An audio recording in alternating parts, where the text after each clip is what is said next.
और जब मैं ये वीडियो शूट कर रहा हूँ, अभी 6 मई हो रही है और शाम के 4 बज रहे हैं यहाँ पे, तो बदला ले लिया हमने 9 जगह अटैक करके। तो कुछ ऐसे हैं अमेरिका के चौराहे। तो ऑन गोइंग सिंदूर ऑपरेशन चलाया जा रहा है इंडियन आर्मी के द्वारा। तो मशीन के अंदर आपको अपना नंबर केवल एंटर करना है और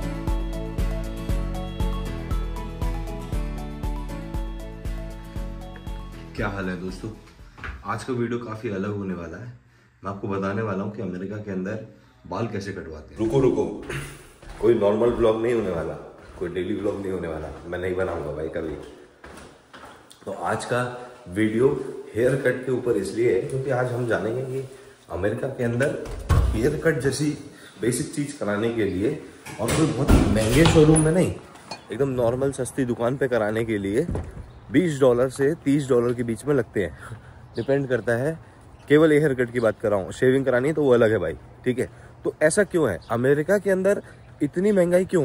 मतलब बाकी हम इंडिया में तो नहीं लगते 200-300 रुपये में। मैं तो 100 रुपये 150 रुपये में करा लेता हूँ, पर मैं मानता हूँ 200-300 रुपये में बढ़िया हेयर कट और शेविंग वगैरह सब हो जाती है इंडिया के अंदर। तो जानते हैं आज की वीडियो में, बने रहिए आप मेरे साथ। चलिए दोस्तों, चलते हैं बार्बर शॉप पे और बाल कटवाते हैं और आपको बताते हैं कि अमेरिका के अंदर बाल कटवाने की कॉस्ट क्या है और ऐसा क्यों है। तो आपने देखा होगा इंडिया के अंदर जो है 100 रुपये से 300 रुपये के अंदर अपन बाल कटवा लेते हैं, पर अगर वही बात करें अमेरिका के अंदर, तो अमेरिका के अंदर जो है आपको मतलब $20 से लेके $60 के बीच में बाल कटवाने को मिलेंगे। इसके ऊपर आपको 10 से 15% की टिप अलग से देनी पड़ेगी और ये नॉर्मल रेट है। मतलब $30 तो बहुत बेसिक नॉर्मल रेट है। $20 मुझे अभी तक नहीं मिला है जहाँ मैं बाल कटवाता हूँ, वहाँ $30 का प्राइस लगता है।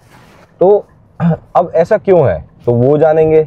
और एक्चुअली आप क्या है, बाल कटवाने के लिए पैसे नहीं दे रहे होते हो, आप पूरे सिस्टम के पैसे दे रहे होते हो। तो पूरा सिस्टम क्या है उसको समझेंगे। हेयर कट कोई भी कर सकता है या कुछ स्पेसिफिक लोग ही कर सकते हैं, उसको भी जानेंगे अपन इस वीडियो के अंदर। तो ऐसे कुछ टॉपिक कवर करेंगे। फिलहाल चलते हैं अभी बार्बर शॉप के अंदर। ये बहुत मेरे घर से पास में ही है, अभी जहाँ मैं रहता हूँ वहाँ से काफ़ी पास है। तो कुछ ऐसे हैं अमेरिका के चौराहे। और अभी बाल कटवा लें एक बार, फिर मैं आपको समझाता हूँ कि ऐसा क्यों है, यहाँ पर लेबर कॉस्ट इतनी ज़्यादा क्यों है और इंडिया में इतने सस्ते बाल कट जाते हैं और यहाँ पे इतने महंगे बाल कटते हैं। ऐसा कुछ नहीं है कि यहाँ कुछ बहुत स्पेशल करते हैं। देखो बाइक कितनी बढ़िया लग रही है ये। तो ऐसा कुछ नहीं है कि यहाँ पे कुछ बहुत स्पेशल करते हैं, नॉर्मल हेयर कट ही रहता है। और हाँ, एक दूसरी बात और बताऊँ आपको मैं कि ऐसा क्या टेक यूज़ करने लगे हैं लोग अब। मतलब हेयर कट की दुकान के ऊपर भी टेक आ गया, टेक्नोलॉजी आ गई है, जो इंडिया कह सकते हैं कि अडॉप्ट कर सकता है, पर हमें हाँ सस्ता वर्जन उसका ढूंढना पड़ेगा। और ये शानदार लग रहे हैं अमेरिका के कुछ ट्रक्स ऐसे, देखो क्या बढ़िया लगते हैं, एकदम अलग ही ट्रक है यहाँ पे।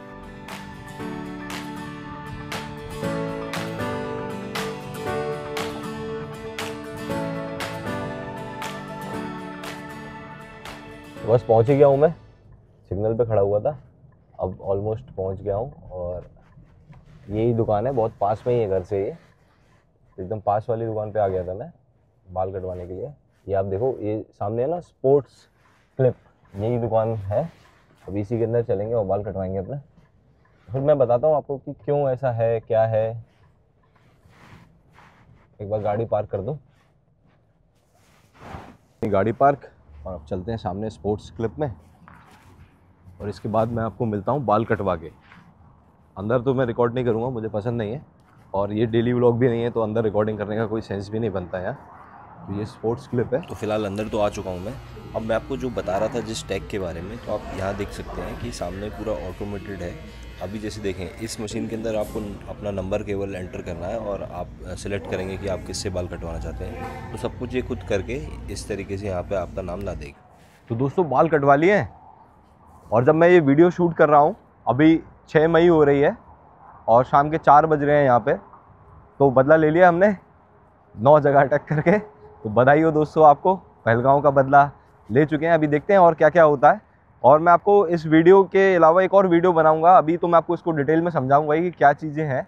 पर अमेरिका ने ऐसा क्या किया था 9/11 हमले के बाद कि वहाँ 25 सालों से कोई भी दूसरा हमला नहीं कर पाया कोई, और ऐसा क्या कानून बनाया था उस बारे में बात करेंगे, जो ऑफकोर्स इंडिया को भी बनाना चाहिए ऐसा कुछ कानून। और बनेगा भी धीरे धीरे, देखते हैं। तो क्या था वो कानून और उसमें क्या चीज़ें थी वो भी जानेंगे। एक नेक्स्ट वीडियो मैं बनाऊंगा, इसके बाद आपको उसके बारे में भी बताऊंगा। तो फिलहाल अभी इस वीडियो को कंटिन्यू करते हैं। अभी मैं घर जाता हूँ, नहाता धोता हूँ और फिर मिलता हूँ आपको और बताता हूँ कि यहाँ पर क्यों लेबर के रेट ज़्यादा हैं, क्या क्या जो हमने टॉपिक डिस्कस किए हैं उन सब बारे में बात करेंगे एक एक करके। हाँ दोस्तों, तो अब नहा लिया हूँ, रेडी हो गया हूँ और अभी जब मैं ये वीडियो शूट कर रहा हूँ तो ऑन गोइंग सिंदूर ऑपरेशन चलाया जा रहा है इंडियन आर्मी के द्वारा। तो उसके बारे में भी बात करेंगे और मैंने आपको बताया था कि यूएस ने ऐसा क्या किया था 9/11 के अटैक के बाद, तो उसके बारे में भी बात करेंगे कि इंडिया उससे क्या चीज़ें सीख सकता है और क्या कर सकता है जिससे 24-25 सालों में लास्ट अमेरिका के अंदर ऐसा कोई भी अटैक नहीं हुआ, जो होना भी नहीं चाहिए किसी भी कंट्री के अंदर। और भारत भी बहुत कुछ कर रहा है। पर फिलहाल बात करते हैं आज के टॉपिक के ऊपर कि यहाँ पर जो है लेबर कॉस्ट इतनी ज़्यादा क्यों है। तो दोस्तों, लेबर कॉस्ट ज़्यादा होने के पीछे कारण है यहाँ के खर्चे। बिल्कुल दोस्तों, यहाँ पर रहना, यहाँ पर खाना, यहाँ के बिजली के बिल और सभी चीज़ें महंगी हैं इंडिया के कंपैरिजन में। जैसे बात करें इंडिया में नॉर्मल अगर कोई लेबर वर्क करता है तो उसकी जो डे सैलरी है वो 500 से 600 रुपये है, यानी कि करीबन $7-8 पूरे दिन की। अब जबकि अपन अमेरिका की बात करें तो अमेरिका के अंदर $15 से $20 पर आवर का जो है डेली वेजेस है। ये वेरी करता है city to city, state to state. यहाँ पर भी इंडिया की तरह जैसे ABC कैटेगरी में इंडिया के अंदर भी वेरी करता है। तो क्या है, कटिंग कराने के लिए यहाँ पर ऐसा नहीं है कि कोई भी आदमी आया और वो कटिंग कर सकता है। यहाँ पर प्रॉपर लाइसेंसिंग देनी पड़ती है, एक पूरा सिस्टम है। तो उस सिस्टम के ये जो $34-35 या $40 देने पड़ते हैं, 3 से 4 हज़ार रुपये जो देने पड़ते हैं, तो उस पूरे सिस्टम की कॉस्ट है। तो मैं आपको जैसे बता रहा हूँ कि जैसे अब सपोज करिए कि इंडिया के अंदर कोई आदमी है वो रह रहा है, तो उसका घर का किराया कितना होगा, 3,000, 4,000, 5,000, जो नॉर्मल ऐसे काम करता है, कटिंग या इस तरीके के काम करता है। पर वहीं बात करें अमेरिका के अंदर तो उसका किराया 1 से 1.5 लाख होगा।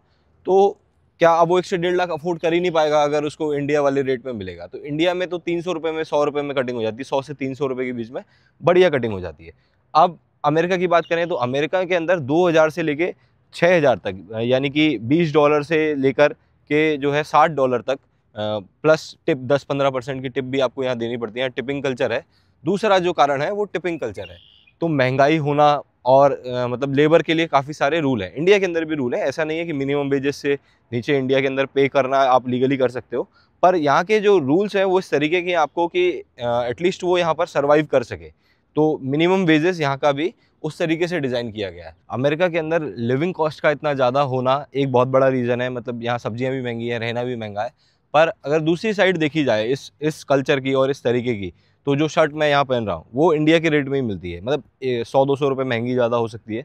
नॉर्मली कोई भी टी शर्ट अगर आप बात करें एक अच्छे ब्रांड की, तो वो यहाँ पर नॉर्मल मिनिमम वेजेस कमाने वाला आदमी भी अफोर्ड कर सकता है कि अगेन वो $10, $15, $20 के अंदर मिल जाएगी, यानी कि 1,500-2,000 के अंदर मिल जाएगी। अब लेकिन इंडिया के अंदर उसको अफोर्ड कर पाना बहुत मुश्किल है, क्योंकि उसकी 2-3 दिन की सैलरी चली जाएगी। अब यहाँ पर एक दिन की सैलरी अगर हम कैलकुलेट करें तो $15 पर आवर है और 10 घंटे भी कोई काम करता है तो $150 हो गए, तकरीबन इंडिया के 12-1 हज़ार रुपये। तो अब वो $150 में से $20 खर्च कर सकता है। पर कोई भी आदमी जो दिन भर में 500 रुपये ही कमा रहा है वो 2,000 रुपये की चीज़ को अफोर्ड नहीं कर सकता। तो अब इसी तरीके से अमेरिका के अंदर जो रहते हैं लोग, उनको काफ़ी सस्ता भी लगता है कुछ चीज़ों को लेकर। वो काफ़ी सारी चीज़ें अफोर्ड कर सकते हैं, जैसे कि गाड़ी अफोर्ड करना यहाँ बहुत ईजी है और आप दिनचर्या की चीज़ें को अफोर्ड कर सकते हैं। आप किसी और दूसरे देश में जाते हैं तो आपको वो काफ़ी सस्ता लगता है। पर अगेन अगर बात करें अमेरिका के अंदर रहने की, तो ये मिनिमम वेजेस यहाँ सर्वाइव करने के लिए ही है। बिल्कुल। तो और दूसरी बात करें अब पर्टिकुलर अगर हम बार्बर की, नाई की, तो यहाँ पर सर्टिफिकेशन लेना, कोर्स करना और हर साल उसको रिन्यू कराना, अपने लाइसेंस को रिन्यू कराना। लाइसेंस पहले तो लेना पड़ता है, फिर उसे रिन्यू कराना पड़ता है। तो इस पूरे सिस्टम की जो वैल्यू है उसकी वजह से हमें इतना ज़्यादा अमेरिका के अंदर पे करना पड़ता है। मैं उम्मीद करता हूँ आपको ये इन्फॉर्मेशन अच्छी लगी होगी। फ़िलहाल मैं जहाँ खड़ा हूँ मैं आपको वो जगह दिखा देता हूँ। जहाँ हूँ अभी वो लोकेशन कुछ ऐसी है। मैं एक पार्किंग लॉट के अंदर इस वीडियो को शूट कर रहा था और यहाँ पर काफ़ी बड़े बड़े पार्किंग लॉट बनाए जाते हैं एरिया को कवर करने के लिए, ताकि धूल मट्टी नहीं उड़े। और इनकी कंस्ट्रक्शन कॉस्ट एज़ कम्पेयर कोई भी आप और दूसरा कंस्ट्रक्शन करते हैं तो उसके कंपैरिजन में कम आती है। तो कंस्ट्रक्शन कॉस्ट अगेन लेबर से रिलेटेड चीज़ है, वो काफ़ी महंगी होती है। तो ऐसी ही कुछ बातों को जानते रहेंगे और अमेरिका को घूमते रहेंगे मेरे साथ। आप नेक्स्ट वीडियो का टॉपिक जो मैंने आपको बताया कि अमेरिका ने 9/11 के अटैक के बाद क्या किया था ऐसा, वो देखना बिल्कुल भी मत भूलिएगा। क्योंकि वो बहुत इंटरेस्टिंग होने वाला है और हम काफ़ी सारी चीज़ें देखिए सीख सकते हैं। कोई दिक्कत नहीं है, सीखने में किसी से कोई बुराई नहीं होती। हमेशा हमने अपने देश ने, हमारे लोगों ने चीज़ों को सीखा है और अडॉप्ट किया है और आगे भी हम ऐसा करेंगे। तो ये कल्चर अच्छा कल्चर है, मैं इसमें कोई बुराई नहीं है। तो मिलते हैं एक और नए वीडियो में इसी के साथ, और धन्यवाद करता हूं मैं आपका इस वीडियो को देखने के लिए। आपको ये पसंद आया हो तो आप लाइक कर सकते हैं, चैनल को सब्सक्राइब कर सकते हैं और मुझे बता सकते हैं कमेंट बॉक्स के अंदर कि आपको किस टॉपिक के ऊपर वीडियो चाहिए या फिर ये वीडियो आपको कैसा लगा। जय हिंद।